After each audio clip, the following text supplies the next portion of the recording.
David with Bain Residential. Thanks for joining us today for this segment of our home buyer series. Bunch of videos we put together to help you through the process of home buying and answer any questions you have. And then of course we're always available if you have anything specific and want to know more information.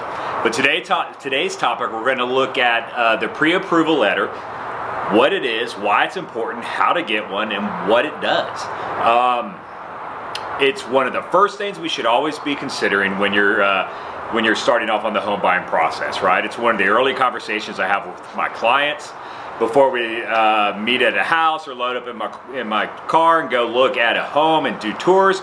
We always want to know that we have a pre-approval letter ready and available for a couple reasons. A, it lets us know what your capacity is, right? It'll tell us what your buying capacity is, and it'll set your budget.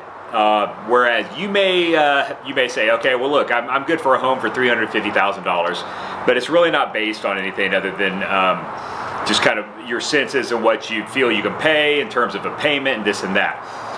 Whereas if we go to, or when we go to get our pre-approval letter, the lender's going to have some conversations with you around your earnings, your employment history, your credit score, any debt you have, that sort of thing.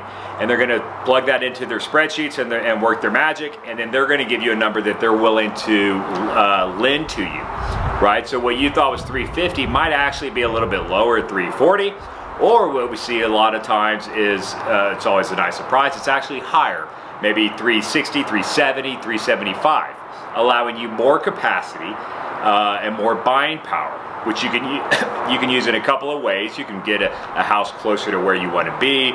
It could be a house, a home with more square footage or that extra bedroom, whatever it is. You now know with a high level of confidence what you can afford. And if it's less than what you thought it was, that's really good to know, because we don't want you spending your time and your emotional bandwidth on properties that aren't going to work for you. So now we've got your budget in mind. What else does the pre-approval letter do? Well, it tells you and the seller with a high level of confidence that you're going to be able to complete a transaction based on your lending capacity, what a lender is willing to lend you, right? And so when you go to a home and it's time to make an offer, we're going to submit a very competitive offer. We're going to make sure we've got everything that they've asked for and have appropriate accommodations for price based on whatever. It's going to be a very fair, nice offer. And the way to round it out is to include with that the pre-approval letter. In an environment like Austin, where it's highly competitive with very low inventory, sellers will oftentimes not even consider an offer without a pre-approval. And so we will give that to the seller with your offer, so that when they say, you know what, I want to accept this offer, and we know they're pre-approved, we have a high level of confidence that they're going to be able to complete the transaction, that they will do that and they will take your offer. Without it, more often than not, a seller will simply move on to the next offer. They will say, you know what, I'm not going to take the risk of taking my home off the market for this person. We don't have any confidence in their ability to secure lending, so we're just going to wait a few more days till the next offer comes along. So now we know your budget. We know how much you're able to spend and what your buying capacity is, and the seller now knows that you have the ability to close on the transaction.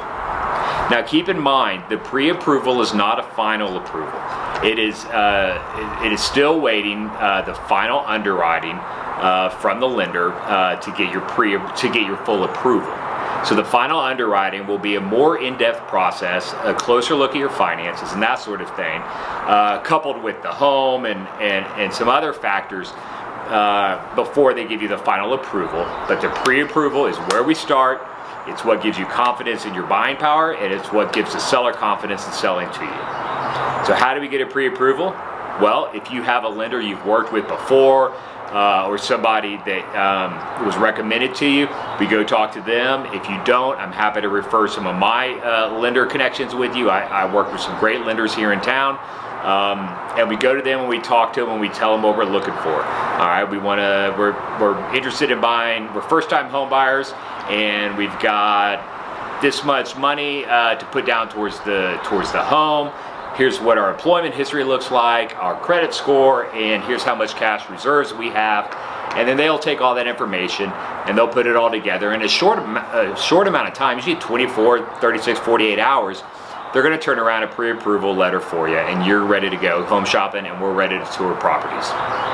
So the first things first, always start off with a pre-approval letter, and that's the first step we're going to take on the journey to get you in the right home for you and get you on your way to home ownership.